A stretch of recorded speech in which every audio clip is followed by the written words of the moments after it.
क्या होगा अगर हम अपना कचरा बृहस्पति ग्रह पर फेंक दें? नमस्कार। आज हम एक दिलचस्प सवाल का जवाब ढूंढने जा रहे हैं। बृहस्पति हमारे सौरमंडल का सबसे बड़ा ग्रह है। यह एक गैस दानव है जो अंतरिक्ष मलबे के लाखों टन को अपनी ओर खींचकर संघनित करने में सक्षम है। तो फिर हम पृथ्वी की सबसे बड़ी समस्याओं में से एक का समाधान करने के लिए इसका उपयोग क्यों नहीं करते? हमारा कचरा। क्या होगा अगर हम दुनिया के सारे कचरे को अंतरिक्ष में भेजने और उसे बृहस्पति ग्रह पर फेंकने का फैसला कर लें? और आगे देखेंगे कि ऐसा होने पर क्या होगा। लेकिन इससे पहले कि हम शुरू करें, पृथ्वी की कचरा प्रणाली जटिल है। फफूंदी लगा हुआ भोजन, इलेक्ट्रॉनिक कचरा और प्लास्टिक पैकेजिंग से भरे हुए रॉकेटों को समताप मंडल के पार बृहस्पति की ओर भेजने से पहले आइए देखें कि वर्तमान में ये चीजें निर्माण से संग्रह तक का कैसा सफर तय करती हैं। अपशिष्ट प्रबंधन। अपशिष्ट प्रबंधन एक जटिल प्रक्रिया है। दुनिया भर में कूड़ेदानों से कचरा उठाने से लेकर अत्यधिक उन्नत पुनर्चक्रण छंटाई कार्यक्रमों तक कई अलग अलग रणनीतियां हैं। निपटान के बाद आपके क्षेत्र के बुनियादी ढांचे के आधार पर कचरा लैंडफिल या भस्म शोधन संयंत्रों तक जाता है। बेशक सब कुड्ढा वहां तक नहीं पहुंचता। जहां कहीं भी धरती पर इंसान रहते हैं वहां कचरा हर जगह पाया जाता है। प्रशांत महासागर में भी आप वहां भी कुछ मात्रा में मानव जनित कचरा पा सकते हैं। और जहां इंसान नहीं है, जैसे प्रशांत महासागर, तो भी हमारा कचरा वहां है। अगर आप सबूत चाहते हैं तो ग्रेट पैसिफिक गार्बेज पैच को देखें। इसलिए यह कोई आश्चर्य की बात नहीं है कि जैसे जैसे लैंडफिल भरते जा रहे हैं और समुद्र का जलस्तर बढ़ता जा रहा है, मानवता किसी समाधान के लिए बेताब है। और वह समाधान 778 मिलियन किमी 404 मिलियन मील दूर हो सकता है। अपने घर के कचरे के डिब्बे से लेकर बृहस्पति के वातावरण तक कचरा पहुंचाने वाला कार्यक्रम तैयार करने के लिए भारी तकनीकी प्रगति और कुछ कट्टरपंथी अंतर्राष्ट्रीय सहयोग की आवश्यकता होगी। कम से कम कहने के लिए हमें हर चीज को संभालने के तरीके को पूरी तरह से फिर से सोचना होगा। और आपके लिए अच्छी खबर है तो हम बस यही करने जा रहे हैं। ठीक है, संग्रह के साथ शुरुआत करते हैं। शायद आप अभी भी हमेशा की तरह सब कुछ एक या दो अलग अलग डिब्बों में फेंक सकेंगे, लेकिन उसके बाद स्थानीय, क्षेत्रीय और राष्ट्रीय सरकारों को कचरे को अंतरिक्ष यात्रा के लिए तैयार करने के लिए अत्यधिक परिष्कृत स्वचालित ड्रोन प्रणाली को नियोजित करने की आवश्यकता होगी। हमारे कचरे को अंतरिक्ष यान के पेलोड को अधिकतम करने के लिए संकुचित करने की आवश्यकता होगी, जो इसे रास्ते पर भेजेगा। बड़ी कचरा समस्या के लिए विशेष उपकरणों की आवश्यकता होती है। हमें ऐसे कंपैक्टर स्थलों की आवश्यकता होगी जो अब तक कल्पना से भी अधिक कचरे को संभाल सकें, और फिर हमें इसे सभी को एक साथ सबसे सघन वस्तु में समेटना होगा। और हमें हर साल उत्पादित होने वाले लगभग 2.1 बिलियन मीट्रिक टन वैश्विक कचरे को संसाधित करने के लिए पर्याप्त साइटों की आवश्यकता होगी।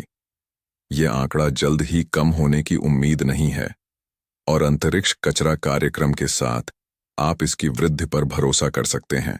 शायद उससे भी ज्यादा महत्वपूर्ण होगा, इस कचरे को सभी स्थलीय रोगाणुओं से पूरी तरह से कीटाणु रहित करना होगा, जो बृहस्पति के लिए मुफ्त सवारी का लाभ उठाना चाहते हैं।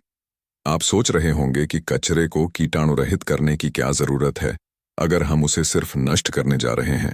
खैर, आखिरी चीज जो हम करना चाहेंगे वह है हमारे बड़े कचरे के गोले के साथ वहां मौजूद किसी भी विदेशी जीवन का सफाया कर देना। संभावना है कि हमारे जीवाणु जीवन रूप कहीं रास्ते में खो सकते हैं। अंतरिक्षीय कचरा बीमारियां फैला सकता है, और फिर कौन जानता है क्या हो सकता है। हम नहीं चाहेंगे कि मंगल ग्रह पर कोई पृथ्वी रोग जमीन पर गिरे। ये ग्रह पर मौजूद किसी भी जीवन रूप को मार सकता है या उन्हें अजीब तरीकों से विकसित कर सकता है। तो एलियंस के साथ खिलवाड़ करने के बजाय आइए बस उन्हें सुरक्षित रखें और कीटाणु रहित करें। अब इस विशाल कचरे के ढेर को सौरमंडल के पार बृहस्पति तक ले जाने के लिए पहले कभी नहीं देखे गए आकार और क्षमताओं के अंतरिक्ष यान की आवश्यकता होगी। बृहस्पति तक और वापस जाने के लिए लंबी यात्राओं से बचने के अलावा उन्हें बार बार भारी मात्रा में वजन उठाना पड़ेगा। उन्हें ग्रह से सुरक्षित रूप से बाहर निकालने और कक्षा में लाने के लिए उन्हें उन्नत प्रणोदन प्रणालियों की आवश्यकता होगी, जो केवल हमारी सबसे जंगली विज्ञान कथा कल्पनाओं में मौजूद हैं। कुछ सोचिए, परमाणु संलयन या आयन थ्रस्टर जैसा। अब अगर हम इसे पूरा कर सकते हैं तो यह हमारे अंतरिक्ष अन्वेषण प्रौद्योगिकी में एक बड़ी छलांग होगी। लेकिन चलिए आगे न बढ़ें। हमें अभी भी यह देखना बाकी है कि बृहस्पति पर पहुंचने पर क्या होता है। ठीक है, हमारे ब्रह्मांडीय पड़ोस में सबसे बड़े ग्रह पर पहुंचने पर अंतरिक्ष यान गैस दानव के वातावरण में अपना कचरा निकाल देंगे। वहां से ग्रह का अत्यंत शक्तिशाली गुरुत्वाकर्षण बल यह सुनिश्चित करने के लिए काम करेगा कि हमारा कचरा नीचे के चक्करदार जीवंत रंग के गैसों में गहराई से गिरे। वायुमंडल की ऊपरी परत में हमारा कचरा लगभग 145 डिग्री सेल्सियस 284 डिग्री फ़ारेनहाइट के ठंडे तापमान में गिर रहा होगा, जो पृथ्वी पर समुद्र तल पर हमारे अनुभव के बराबर दबाव है। यहां से यह और भीषण होने वाला है। अमोनिया गैस के इन बादलों में कार्गो डिब्बों का सुरक्षात्मक आवरण क्षरण शुरू हो जाएगा। और जैसे जैसे वायुमंडलीय दबाव पृथ्वी के समुद्री तल से लाखों गुना अधिक बढ़ जाता है, डिब्बे ढह जाते हैं, कचरे के बादलों को बिखेरते हैं, जो जल्दी से विघटित हो जाएंगे क्योंकि उनके आणविक बंध टूट जाएंगे। अगर कोई डिब्बा बृहस्पति की सबसे गहरी परतों में चला जाता है तो जाहिर है यह कभी भी सतह पर नहीं उतरेगा। इस विशाल गैसीय ग्रह पर कोई सतह नहीं है, लेकिन अगर कुछ भी कोर के करीब जाता है तो यह अपने सबसे मौलिक रूप में टूट जाएगा। बृहस्पति के कोर के तापमान के आग में धातु पिघलकर आपस में मिल जाएंगे, प्लास्टिक अपने सबसे छोटे अणुओं में कम हो जाएंगे। ऊपर से आप इस डिसइंटीग्रेशन का जश्न मनाएंगे। अंत में हमारे कचरे को बृहस्पति के केंद्र में पूरी तरह से पुनर्नवीकृत किया जा सकता है। लेकिन अब आपको घूमना होगा और फिर से शुरू करना होगा।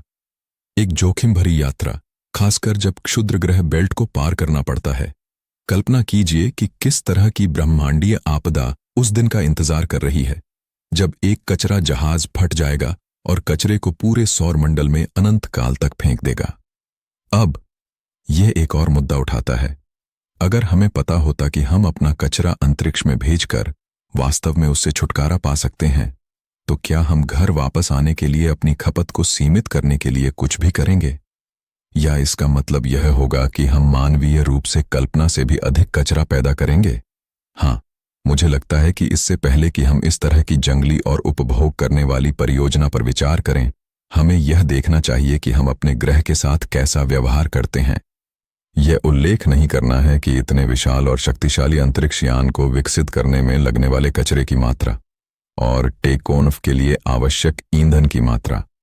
दिन के अंत में हम सरकारों और निगमों के साथ मिलकर हमारी खपत को कम करने, हमारी पुनर्चक्रण प्रणालियों को बढ़ाने और अधिक टिकाऊ भविष्य को डिजाइन करने के लिए बेहतर होंगे। हाँ बिल्कुल, शायद कचरा फेंकने के लिए कोई और जगह हो जो घर के थोड़ा करीब हो, ज्वालामुखी की तरह।